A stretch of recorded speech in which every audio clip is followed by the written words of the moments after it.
let's get to the analysis now. So the point being made is that we want to first look at the tribal distribution of the vote. Would you say that this election... This is not for this election. This map is not for this election? This is 2019 election, okay. And this is how both parties... This is how they ended up in 2019? Yeah, the PDP... So mainly two parties? The PDP and APC. And the red portions were for PDP. Red is PDP. So PDP is largely south. Yeah. APC is north. Yeah, and you quite remember, that ticket was a joint ticket between Atiku Abubakar and Peter Obi. Okay. This is how they fed against APC. Atiku Abubakar, who is from... Northeast, Adamawa State. Adamawa State. Okay, he won that one. Yeah. And he's won it again. Yeah.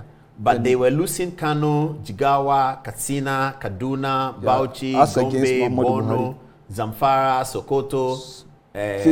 So like they were losing everything. So Buhari was cleaning all of this up. So apart from Adamawa, Taraba, yeah, but Lagos is showing APC. Yeah, apart from why would Lagos show APC in this analysis?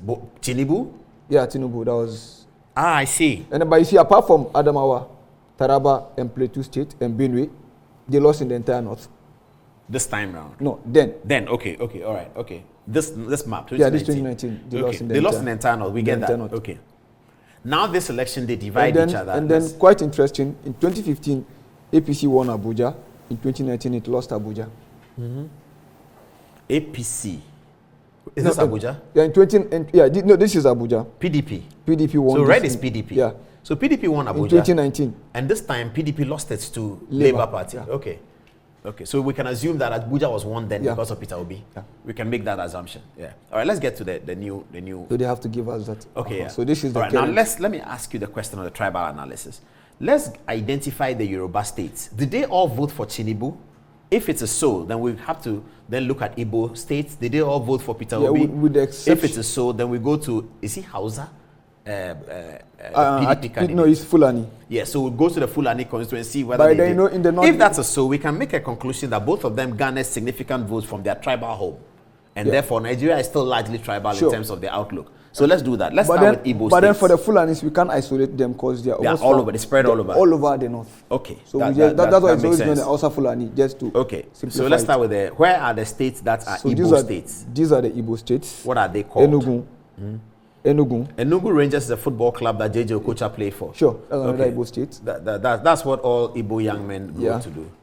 Anambra, another Igbo state. And then you have Imo, another Igbo state. Okay. And then you have Ebonyi, another Igbo. Let's look at some of the results from, say, one of the Igbo states. Put in here. So wait.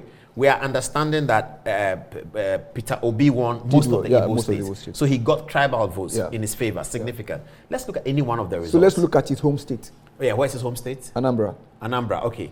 Can you make the results bigger or this is what we get? Oh, no, I think that's what we only get. No, okay, so in Anambra states, APC polled 5,111. PDP polled 9,000. And Peter Obi pulled 584,000 in his home state. 621. I see. That's significant. Yeah. So he won his home state. Okay, so can you conclude that all the Igbo states here have been won by Peter Obi and won significantly? Sure. Okay, now what about these red states in the middle of the map, which is not Igbo? So this portion are part of the North Central.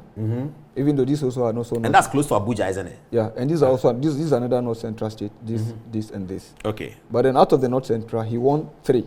2 states and the Federal Capital Territory. And then let's look at the gap. Okay, so in Plateau, what's the tribe is in Plateau?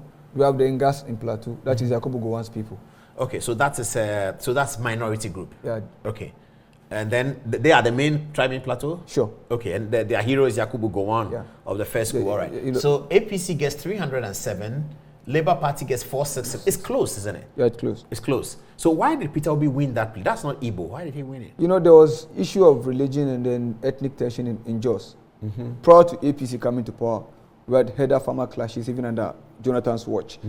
And that's one reason why APC was given the chance, because of the insecurity in Nigeria at the time. And then when APC got to power, there was also this continuous attack between the Fulanis and the farmers. And people felt Buhari's response was very slow, perhaps because he was an ethnic Fulani, because people didn't see that kind of hastiness to address the issues. Only after each attack, they heard the announcement of mobilization. But there was no serious attempt to forestall some of those attacks. So that could have accounted for the anger. And then when you go to places like Jos, which is the capital of what do you call it, Plateau State itself, you got to a point where enclaves were now being created, where it had two communities that were interrelated. It just become a Muslim enclave exclusively or exclusive Christian enclave. So there was that division. And I think people felt that their interest is best represented by Peter Obi. And so decided to kick away APC. Okay, so this is the central part where Peter Obi was able to gain votes that were not tribal. Yeah. That he probably gained the votes on his narrative and the confidence. Sure, and these are the only part of the north he penetrated. I see. Because these are not central states. Okay, all right, no problem. Let's then, so we settled that Peter Obi won his tribal vote, but he was able to raise votes in areas where he doesn't come from on the basis of his narrative and credibility. Sure. All right, let's do Tinubu. He's Yoruba, isn't it? Yeah. Let's go to the Yoruba state. So he won every Yoruba state, excluding Osun State and his own state, Lagos. In Osun State, he lost it to PDP, and then in Lagos, he lost it to Labour. And then if you compare the two, you could see that in Lagos, NSAS was a factor. Yeah, you said that before. Yeah, and then for the first time in Lagos... But let's understand why NSAS is a factor. You see, people felt that the response, how the issue was addressed, the purported attack. So the NSAS was about a toll booth? The NSAS was actually about police brutality. Yeah, general police brutality. Spread across the southern belt of the country. But the epicenter of the protest itself was Lagos. And then the youth were assembled around the Lekki toll booth, which some believe that Tinubu has a stake in the company that is in charge of the concession around that place. So they felt that he was losing money, and hence he had to... So did they stop the Lekki toll booth from operating? Sure, when they were there. So how did the cars pass? They freely? They allowed the cars to pass, but then there was no... They didn't allow the toll booth to collect the money? To collect the money. Okay. So people felt that to prevent his losses, so he had to activate... the military to go and clear the youth off the place. Yeah, and then when a committee was formed to look into the matter, the governor denied having knowledge of the orders. Tinubu denied, and then so up to date, they've not been clear answer about who actually gave the orders for the military to attack. And but in what capacity was Tinubu to be able to give orders? Well, as a chieftain of APC, he could influence issues, and if you understand the absolute control he has in Lagos at that time, even if he's not the one that ordered it, perhaps he's the first person. For him. It could have been done for him, or he still take the blame either way. Okay. So you strongly believe that NSAS was a reason why. Let's look at the results in Lagos. And then the turnout in Lagos also. Let's look at the results in Lagos and let's just deal with it. I told them to get Lagos for me. I don't know, but they say you should close it. Okay, sure. Okay. All right. So the results in Lagos show that APC... Okay, let's start with Labour Party. 582,457. And APC 572,611. Very close. Yeah. So is it ordinarily... PDP was virtually out of the race. PDP were out of Lagos completely? Yeah. Okay, so but is Lagos also not so cosmopolitan that Yorubas don't dominate was one. There? The cosmopolitan nature of Lagos could be another factor. And then thirdly, is that Lagos State historically people don't vote. But the voter turnout this time, and anytime there's a high turnout, it actually goes against the status quo mostly. Correct. So that could also be a factor that has created the situation. But then Tinubu losing Lagos is the biggest earthquake of this election, just like the previous election, 2019, when Saraki lost his dominance in Kwara State to APC.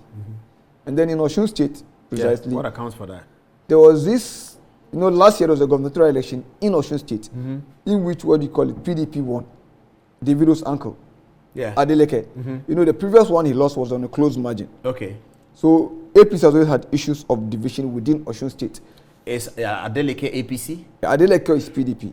But there was a division between Aregbesola, the former governor of Osun State, and Tinubu along the line. And that division affected them during the gubernatorial election. So that could also have accounted for some of the reasons why APC didn't perform well in Osun State. But then aside Osun State and Lagos State, Tinubu did very well within the Yoruba zone. Okay, so Tinubu also gained Yoruba votes. Where else did he gain votes that's not Yoruba? That we have to understand how they vote. Well, he gained vote. Niger, for instance, Niger State. Niger State is not Yoruba. Okay. You have the Nupe, you have the Nupe here. This is where Babangida is from. So this is the northern state. Oh, so that Babangida is his man. So maybe that. Yeah. Let's see the results in Niger State. All right, so the results in Niger State show viewers that APC got 375,183 and Labour Party got 80,4 452. PDP got 284,000. So PDP was quite strong there, but Niger was picked up by Bola Tinubu and 375,000. You said that's the home state of Babangida, the former president? Okay. And then he did well in Kogi State also. What tribe is there? You have the Igbiras around this place. Minority. And there also Tinubu won. Yeah, he won. Okay. And then he did well in Benue State, even when the governor in Benue State is a PDP governor. Governor is PDP? Yeah. And what happened there? That's another surprise because this is a North Central state. And the governor is PDP? Yeah, and it also has it has a lot of Christian population also. So but you know, Tinubu's wife is a Christian so pastor. That's also accounted for. Do you know where she comes from? From Lagos State. Her church? No, her tribe, her background. She's a Yoruba. She's Yoruba as well. Yeah, okay. And then he did well in Zamfara State. Okay, now why did Tinubu win? The border around Borno State is all won by PDP. How did Tinubu win that island? It then becomes an island in the context. Two factors could count for this. One, his running mate is from Borno State, Kashim Shettima, who's a former governor and a senator in the National Assembly. And then secondly, they've been marked security improvement in Borno State as against previously when Boko Haram was rampaging within that domain. So security-wise here, they had a plus. But if you come to the northwest zone, is where security-wise there was lapses along the line. What do you think is going to happen going forward? The transition and all that? Well, the transition has begun. He has been given his certificate of return, and then he has moved to the guest house in the villa. Oh, at Abuja? Yeah. Oh, that's the official residence of the president-elect? There's a guest house within the building. Within the president. So he's staying in the same place with Buhari? Yeah. And for now, so he'll be given what you call DSS security, and as the preparation has been done for the proper. When is the date of the inauguration? May 29th. That's a long way away. Yeah. Why is it so long? I think the first handover in 1999 was done followed in May, like that. So it became that convention. So between now and then, what the court process is going to start, because they've all announced that they're going to And then interestingly, whilst he lost in Katsina State, despite being the home of Muhammadu Buhari, security could have been a factor here. You know, along the line there was this, what do you call it, rampage by banditry around this, around Katsina State. Okay, it's not coming. Around Katsina State, there was a time where the rural areas were dominated by banditry. Yes. And so that could be a factor. And secondly, for PDP's winning Katsina. Yeah. And the second, the ethnicity of Atiku as against Tinubu will also be another factor. Atiku is original. Atiku is an ordinary as against Tinubu. But then interestingly, in Zamfara State, which you call it suffered from the same insecurity that affected Katsina State, he did well. And then PDP had some divisions within them in Zamfara State a year before now. And then secondly, you know, some few months down the line, towards the end of the latter part of the last year, a lot of, what do you call it, arms and ammunition were acquired for the military. A massive deployment was sent across the south and the northwest. So you could say in a world that we haven't had the rampages of these bandit groups, because now they're under enormous firepower. And that could have accounted for his victory in Zamfara State, despite the fact that... But that means PDP did better than people thought they would do. APC? PDP. Yeah, PDP did better than people. Yeah, some said. But the election was really looking like APC 1, Labour Party 2. Yeah, that's how it was looking. Some people assumed, even as the results started coming, it was looking like that. Yeah, in some quarters, people said that APC didn't win the election, that PDP lost the election. Well, it looks like that. Because had they managed, PDP is the biggest loser. Had they managed their internal factionalism and other things, they would have just won. It could have just been a repetition of what happened to them in 2015 when APC swept drained the swamp. So they could have just come and drained the swamp also. Wow. Okay. Atiku Abubakar says he's going to court as well, and so does APC. So we'll keep an eye on that. And is there anything else we should add? Well, for now, Kano State. No, Kano State was won by but you know, there would be election. There will be gubernatorial election this time around. Yes, it's in March, end of March. And then so you're going to see who's going to win the governorship. The power struggle will still continue. But APC is running for it, and Kwankwaso has a candidate for that? Yeah, and then in Kano precisely, if APC is not careful, they also lose Kano State. Because there will be this fight between Rabi Musa Kwankwaso and the current governor, Abdullahi Ganduje. But do we know who won the parliament seats? Not the Senate, the lower house. Didn't they vote that on Saturday? They voted, but there have been issues here and there. So it's not clear yet who is winning the lower house. The Senate elections is in March. Yeah, there have been court challenges here and there. So I think the biggest story is the voter turnout and the Peter Obi's. And interestingly too, I think APC equally won in Bayelsa State, which is Jonathan's home state. Oh, good luck. Jonathan's home state. South. Sure. And APC won there. Won there too. That's interesting. 42,000 to Labour Party's... No. I think they lost there too. No, Labour Party won it. Yeah, but then they performed. But it was a very close race. It was close, but Labour Party won. And then it. This is very close to home for what do you call it, Peter Obi. Okay. And if you go back to the previous election, the map we showed, the 2019, it was almost like PDP had a run. So you could say at Peter Obi and Atiku joined their ticket. They would have cleaned up the South, all of that, in addition to what they have. Yeah. And maybe they would have won.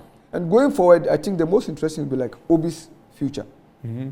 If he sticks to Labour Party and they're able to manage themselves very well, because I think this is the last of the godfathers, Tinubu. Yeah, but Labour Party need a big northerner but on the ticket.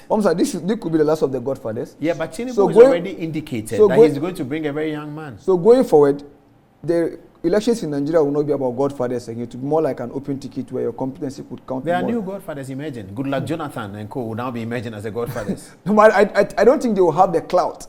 They may not have the clout, but his former president because if you look at these guys, even Obasanjo has virtually lost relevance. Well, but there are Fashola and others in Lagos are going to be the godfathers now. If you look at the result in Ogun State, despite Obasanjo's attempt to undermine Tinubu, he was just virtually swept down the line. Yeah, but I'm saying that there are new godfathers, don't you think so? Fashola is going to be one of those godfathers. All those who were ministers in Goodluck's tenure and Buhari's first term, they're all going to be around. And Tinubu is going to anoint a successor. He's already said that he's going to bring a very, very young man. Well, because he sees Nigerians want young people. He's good in identifying talent. He said that already. He also hinted that he may also be bringing a woman for the running mate. Let's see. He hinted that. Because when he was a governor in Lagos State, Lagos had the most Nigerianized cabinet. He didn't care about your ethnicity.